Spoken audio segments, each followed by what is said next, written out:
कि जो हालांकि वो आपके हाथ में नहीं है कि अक्टूबर तक प्रपोजल देंगे, जनवरी तक बैठक होगी, या मैंने राहत सामग्री खुद अपने पॉकेट से लाया था।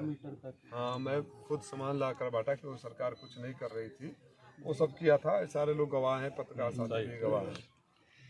सवाल ये है कि अगर हर साल अगर यही होता रहा तो इसका परमानेंट सोल्यूशन क्या है? और आपने कहा, आप भी इसको रिकन्फर्म करिएगा कि पिछले 3 सालों से इन्होंने जो भी भेजा है गवर्नमेंट ने कोई स्वीकृत नहीं किया है, कुछ भी स्वीकृत नहीं किया। तो अगर स्वीकृत नहीं करेंगे तो मैं आपको दोष नहीं दूंगा, क्योंकि आपके हाथ बंधे हुए आप कहाँ से करोगे, ठीक है। लेकिन जो ये कट रहा है लगातार, इसका तत्काल में कुछ बताओ तो मुझे। अगर केंद्र से बात करनी पड़े, केंद्र से प्रदेश से बात करें, क्योंकि मेरी तो जिम्मेदारी है ना। तो तत्काल में सब रिहेबिलिटेशन है, क्योंकि नदी के जस्ट किनारे हम लोग कोई स्ट्रक्चर नहीं बना सकते हैं। रिहेबिलिटेशन का मतलब तो यहाँ 200 से ज़्यादा मकान डूब गए हैं और ओनली 1/4 को मुझे बताया गया। यही है ना जी, ये बटे सही कहता, पहले उधर जाता लिया, अब जोन बा इधर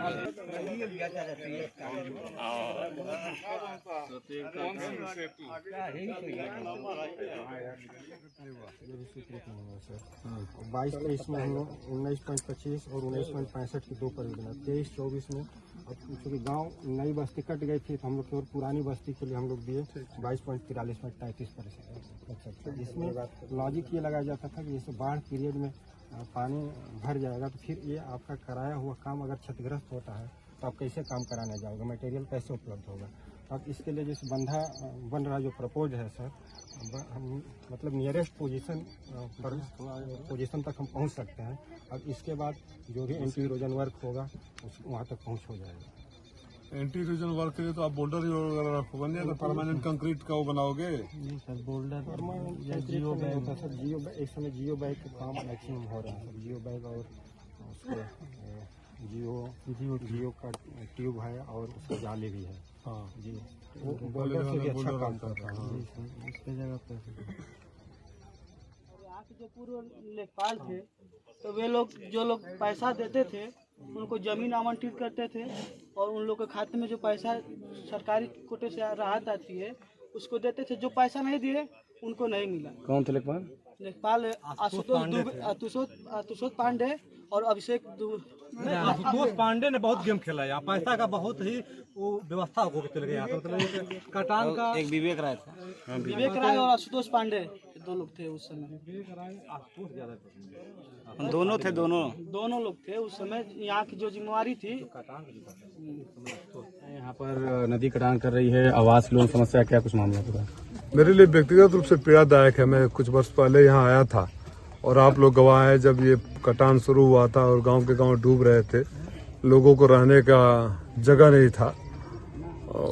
स्कूल में कुछ लोग शरण लिए हुए थे, खाने पीने का सामान नहीं था, तो हम लोग खाद्य सामग्री लेकर आए थे, तिरपाल लेकर आए थे, और उसको भी आप मीडिया के साथियों ने जब दिखा दिया तो आप ही लोगों के पीछे प्रशासन पड़ गया। ये वो निचला स्तर था सरकार चलाने का। उससे भी विभत्स स्थिति आज ये है कि मैंने तो सिंचाई विभाग के अधिकारियों को इसलिए बुलाया था कि इनसे समझूंगा, अगर ये नहीं कर रहे होंगे तो इनके खिलाफ कार्रवाई की अनुशंसा करूंगा, लिखूंगा, बात करूंगा। लेकिन ये दिखा रहे हैं कि पिछले 3 सालों से लगातार इस इलाके को बचाने के लिए सरकार को प्रपोजल भेज रहे हैं, लेकिन अंधी गूंगी बहरी सरकार जो भाषणों में ज्यादा यकीन रखती है, मीडिया में ज्यादा यकीन रखती है। हमारे गांव के गांव डूब रहे हैं, इस बात को मैंने पार्लियामेंट तक में उठाया था और यहाँ कुछ भी नहीं हुआ और लोग अभी भी बेघर हैं। और कभी भी जहाँ हम लोग खड़े हैं कल आएंगे तो शायद ये जमीन रहेगा नहीं रहेगा इसकी भी कोई गारंटी नहीं है।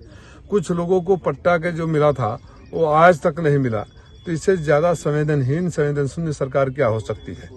और अगर आप बात उठाओ तो आपके ऊपर कार्रवाई करते हैं, मुकदमे करते हैं। इसलिए आज मैं सांसद के रूप में आया हूँ, अब जरा कार्रवाई ये मुकदमे करें। मैं प्रशासन से बात करूंगा। स्वतंत्र देव सिंह तो सेंसिटिव मिनिस्टर उनको समझता हूँ मैं आज अभी तक, और अगर वो नहीं करेंगे इस पर और 3 साल से अगर उनके संज्ञान में है नहीं हो रहा है तो ये भी बड़ी दुर्भाग्यपूर्ण है। तो इसमें इस प्रोजेक्ट को नहीं सैंक्शन करने से में किन अधिकारियों का हाथ रहा, किन अधिकारियों के अपनी पर्सनल एजेंडा रहा, उन पर भी कार्रवाई होनी चाहिए। यहाँ पर कितने लोग हैं जो उनका घर बच चुका है लेकिन अभी तक उनको जमीन? अरे तो मेरे को सामने 25-30 मिले कि जमीनी आवंटित नहीं है। मैंने अधिकारी से बात किया तो उन्होंने बोला चकबंदी करवा रहे हैं, उसको अलर्ट करेंगे। जिनका आशियाना उजड़ जाता हो पानी में, बरसों लग जाते हैं घर बनाने में। उसके ऊपर क्या बीत रही होगी।